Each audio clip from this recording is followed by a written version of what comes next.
Yo, what in the world is going on in these streets? The rap game just got hit with another wild twist that got everybody talking, and this time it's deadly.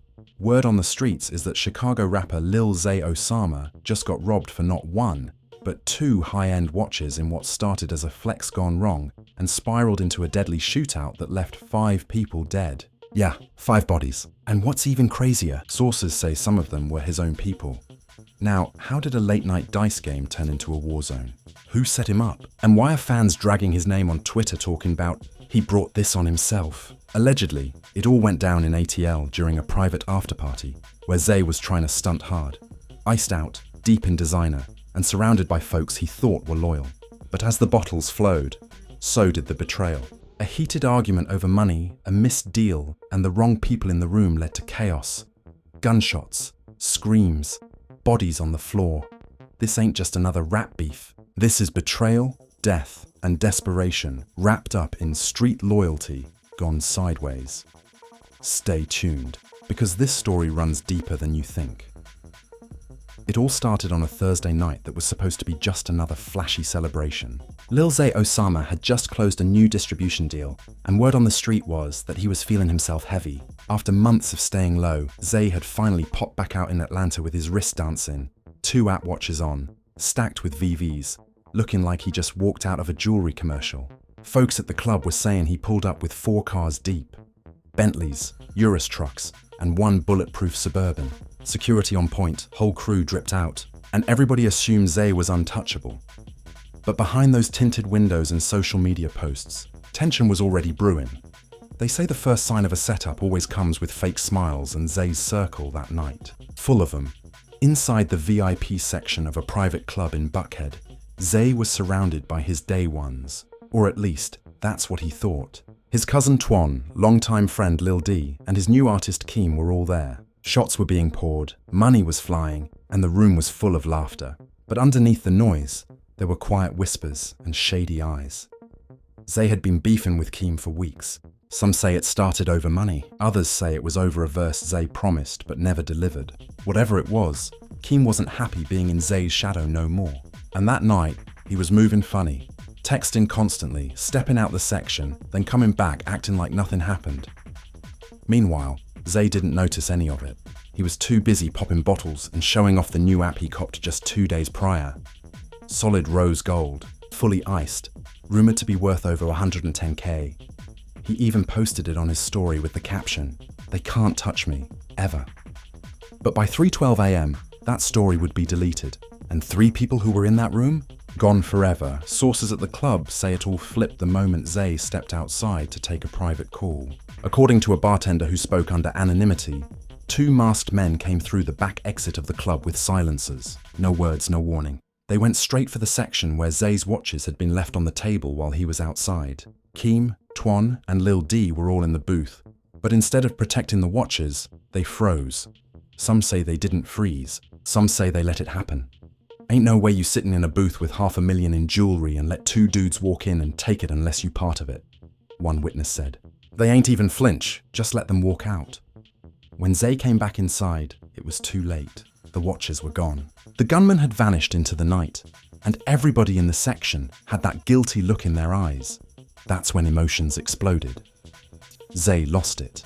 He started yelling at Keem first. "Yo, where was you at? You sitting there the whole time and let my shut walk out? That don't make sense." Keem fired back, loud and defensive. "How that's on me? I ain't security, bro. You should have kept that shite on your wrist instead of trying to flex for the gram." Things got physical fast. Bottles started flying. Security had to rush in and break it up. But the damage was already done. Zay was heated, accusing his own people of setting him up. The bond that once held the crew together shattered in seconds. Outside the club, chaos continued. Zay demanded answers. Lil D swore up and down he ain't seen nothing. Twan was quiet, just staring at his phone. And Keem?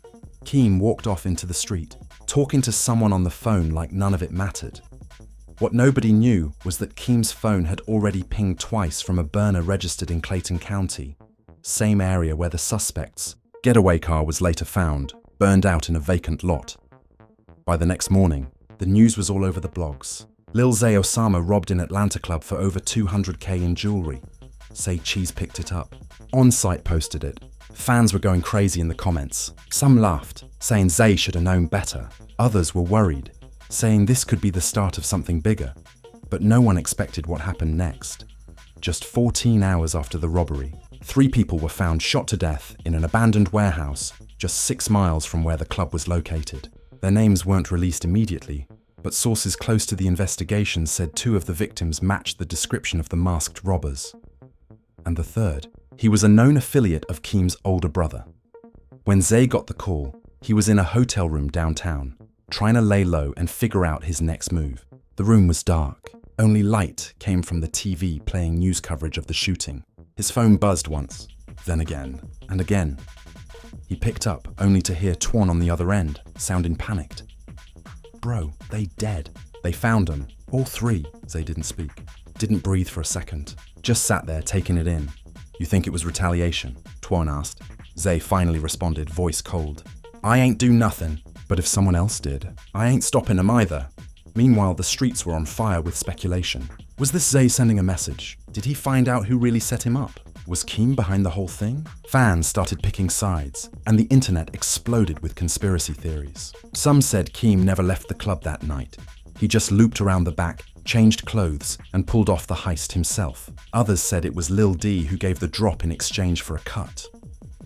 One thing was for sure. Nobody was safe, and the truth was starting to unravel. One bullet at a time. By Saturday, Zay had disappeared. No posts, no sightings, no interviews. Even his label issued a vague statement saying he was safe and cooperating fully with authorities. But nobody believed it. The streets said Zay was already making moves, calling in favors and collecting payback. Privately. And then Sunday came. Another 2 bodies, this time in Chicago, both tied to people who had some connection to Keem's cousin. 5 deaths in 3 days, and none of it made sense. Unless you believe the theory that Zay wasn't waiting for justice. He was executing his own. But even deeper than that, there was one question that kept echoing through every blog, every dam, every blog post. Every dam, every blog post. Who really set up Lil Zay Osama? The question kept echoing. Who really set up Lil Zay Osama? And the more people asked, the more the pressure started crushing everybody in Zay's circle. Atlanta wasn't sleeping, neither was Chicago. 5 people dead in less than 72 hours. And all the evidence pointed back to one night, one section, one circle of so-called brothers. The streets were talking and everyone had a theory. Meanwhile, Keem had vanished. After that dramatic walk-off outside the club, nobody had seen or heard from him. His phone was off. His socials were wiped. Even his own cousin said he hadn't shown up to his usual studio spot in 2 days. And when the police came knocking at his mama's door, she told them, "I don't know where my son is, but I know he's scared." Back in Chicago, Zay's mom was already begging him to come home. Word had reached her that retaliation might have come from her own nephew, Keem's older brother, who was rumored to be fuming mad over the deaths in Atlanta. To him, the connection was clear. His baby brother was missing, and his cousin's people were dropping like flies. To him, Zay wasn't a victim. He was the one pulling the strings. Family was now divided down the middle. Even Zay's aunt, who raised Keem after his pops died, went on Facebook Live saying, "I don't care who you are. Fame don't give you the right to play God with people's lives. If Keem end up hurt, this whole family got blood on their hands." That live went viral within minutes. Fans were screen recording. Bloggers were dissecting every word. Suddenly, this wasn't just a robbery gone wrong. This was a family civil war, and everybody wanted to know how deep it went. Then came the first twist nobody saw coming. An exclusive leak hit. The blogs from someone claiming to be a former crew member of Lil Zay Osama. He dropped voice memos, screenshots, and even a text thread allegedly between Twan and an unknown number, where Twan said, "I ain't telling Zay yet, but Keem made a call to some boys from Decatur. They said if Zay flashing again, they want in." If that leak was real, it meant Twan knew about the setup before it happened, and said nothing. And just like that, suspicion shifted. Keem might have been shady, but Twan was family. Blood. How could he not warn Zay? Zay was already spiraling. Those screenshots hit him like a ton of bricks. He was holed up in a rented condo on the outskirts of Atlanta with 2 phones and no trust for anybody.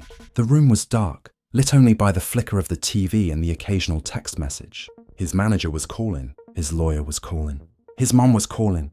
But all he could think about was the fact that the people closest to him might have watched him get lined up like a pawn. He poured himself a drink and played one of the leaked voice memos on loop. In the audio, Keem's voice was unmistakable. "Bro, all I'm saying is, he ain't really looking out for us. He flexing, but we still broke. If he wasn't my cousin, I'd have hit that lick myself." That sentence broke Zay. All the loyalty, all the love, everything they'd been through, the streets, the struggle, the come-up, it meant nothing now. And if Keem had said it once, who else was thinking it too? Zay finally called Twan. "Yo," he said, voice low, cracked from the liquor. "Yo," Twan responded, hesitant. "I need you to look me in the face and tell me you ain't know." Twan paused, then said, "I ain't part of nothing, you know that." "Nah," Zay said slowly. "I don't know shit no more. 'Cause if you knew and ain't tell me, you might as well have had the gun yourself." Twan was silent. Zay hung up. That was the last time they spoke.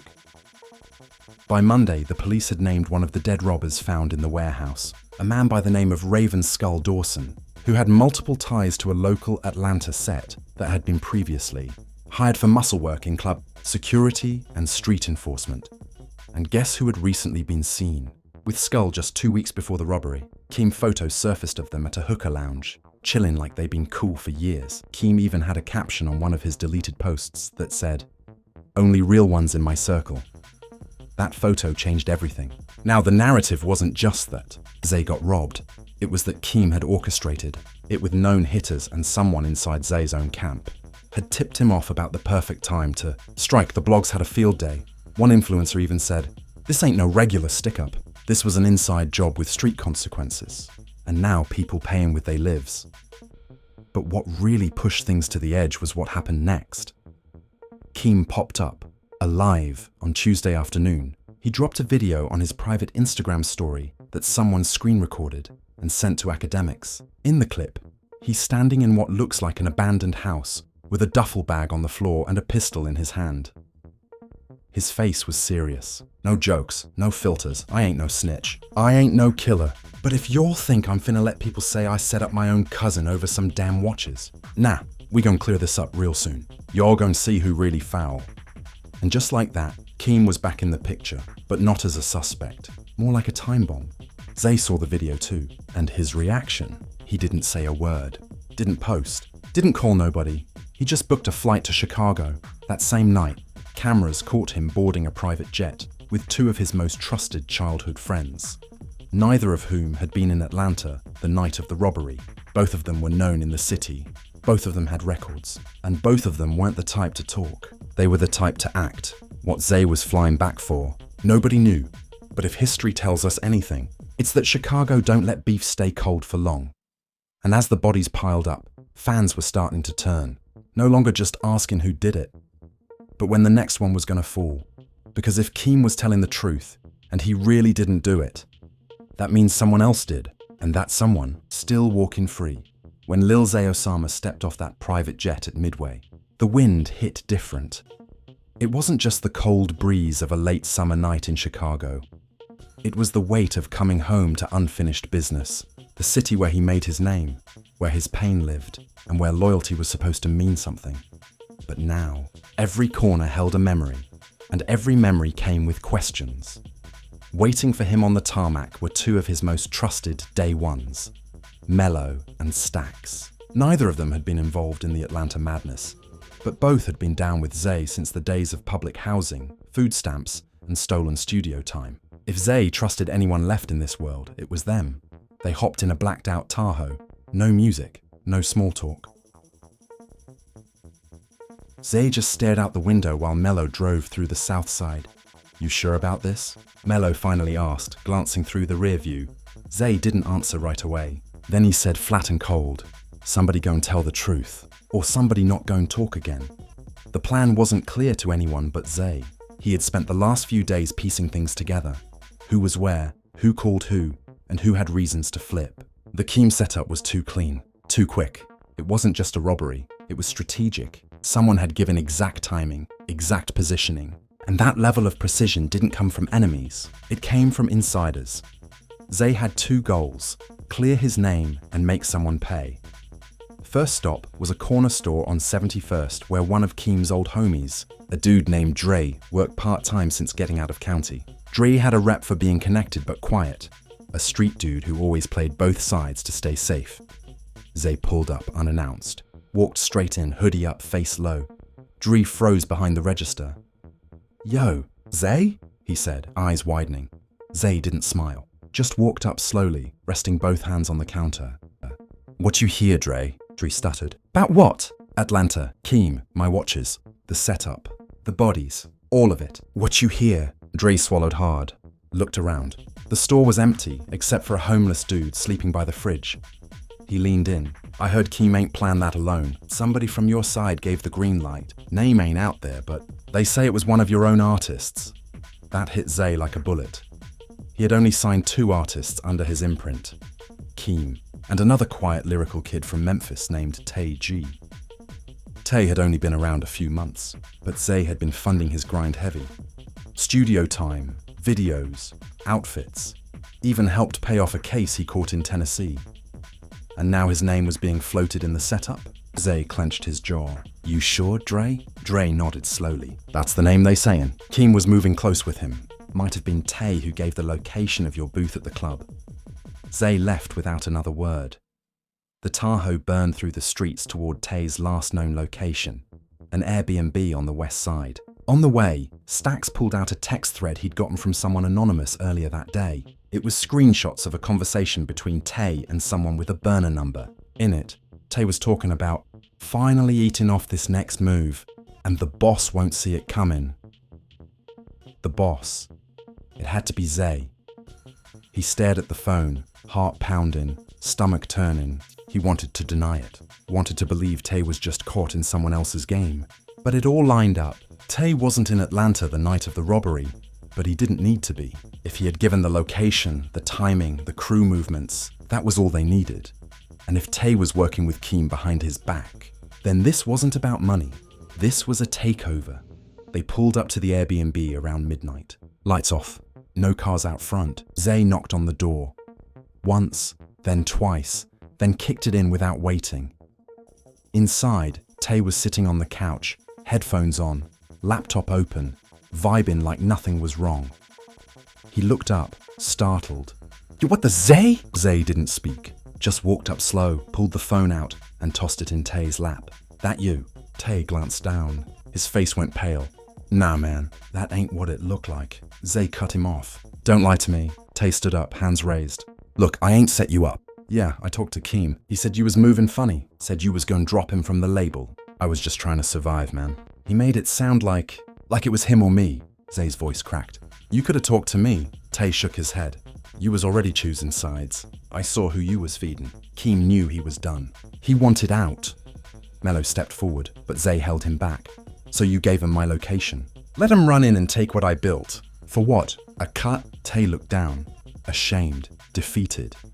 "You ever think about what could have happened?" Zay said, voice rising. "You ever think one of them bullets could have hit me?" Tay nodded slowly. "I ain't think it'd go that far. I swear." Zay turned, fists clenched, jaw tight. The room was silent. Then he said, low and serious, "Get out of Chicago. Tonight. Don't ever come back. If I see you again, it won't be this easy." Tay didn't argue. He grabbed a bag and dipped out the back door. Mello stared at Zay. "You letting him walk?" Zay nodded. "I want him to feel that guilt every day. I want him to know he alive because I let him be." But there was still one name on Zay's mind. Keem. If Tay had given the location, Keem had pulled the strings. If anyone deserved real consequences, it was him. And according to a tip Mello got the next morning, Keem was back in Atlanta, hiding out in a condo rented under a fake name in Gwinnett County. And he wasn't alone. A cousin from Memphis, a shooter from Decatur, and possibly, according to whispers, Zay's own cousin. Mello looked at Zay across the table. "You ready?" Zay nodded, eyes dark. "This ain't revenge anymore," he said. "This is justice." And as the plane tickets were booked and duffel bags zipped, everyone knew whatever was about to happen in Atlanta wasn't gonna be quiet. Zay and Mello landed in Atlanta just before midnight. The city was asleep, but for them, it felt like the calm before a storm. They didn't waste time. They headed straight to the condo where Keem was supposedly laying low. Mello had done his homework. The place was gated, security cameras on every corner, and a buzzing guard post. This wasn't a trap, it was a fortress. Zay's phone lit up with texts from old contacts. People who owed him favors, people ready to move if called. But right now, he wanted to do this quietly. They slipped past the gate using a guard's stolen badge, moved through shadows and got to the back door of the unit. Inside, Keem was pacing, phone glued to his ear, eyes wide with nerves. His cousin from Memphis was watching the window, and the shooter from Decatur sat with his head down, cleaning a pistol. Twon was nowhere to be seen. The knock on the door was firm. No hesitation, Keem froze. Mello whispered, "This your only warning." The door swung open. "Zay," Keem breathed, surprised but steady. "I'm surprised you came." Zay stepped inside, the tension thick. "Surprised? You damn right. You think I'm just going to sit back after the bodies? After the lies?" Keem tried to raise his hands, but Zay cut him off. "You pulled the hit. You set me up with Taiji. You sent those shooters. You let my family die." Keem's face twisted with pain and anger. "You think I wanted this? I was trying to survive. We both know this game don't play fair." "No," Zay said, voice low but steady. "You chose to cross me, and now you gotta pay." A heated argument exploded in the room. Insults, accusations, tears. Keem blamed Twon for switching sides. Zay called Keem a snake for orchestrating the whole plan. Mello kept watch, hand hovering near his own piece, ready if things went south. Then Twon appeared. Silent, cold, the air shifted. "Y'all don't know half of what went down," Twon said. "I was just trying to keep peace." "Peace?" Zay scoffed. "You sold me out." "I didn't want anyone to die," Twon said, eyes pleading. But once it started, there was no stopping it. For a moment, the three of them stood in a tense silence. Then Keem said, "We all messed up, but if we don't end this, it won't stop." Zay looked at him. The fire in his eyes softened for a second. "What you suggest?" Keem sighed, exhausted. "We lay low. We cut ties. No more blood. The family already fractured enough." Zay nodded slowly. "For now." The drama didn't end there. The fallout shook the streets for weeks. Fans debated who was the real villain.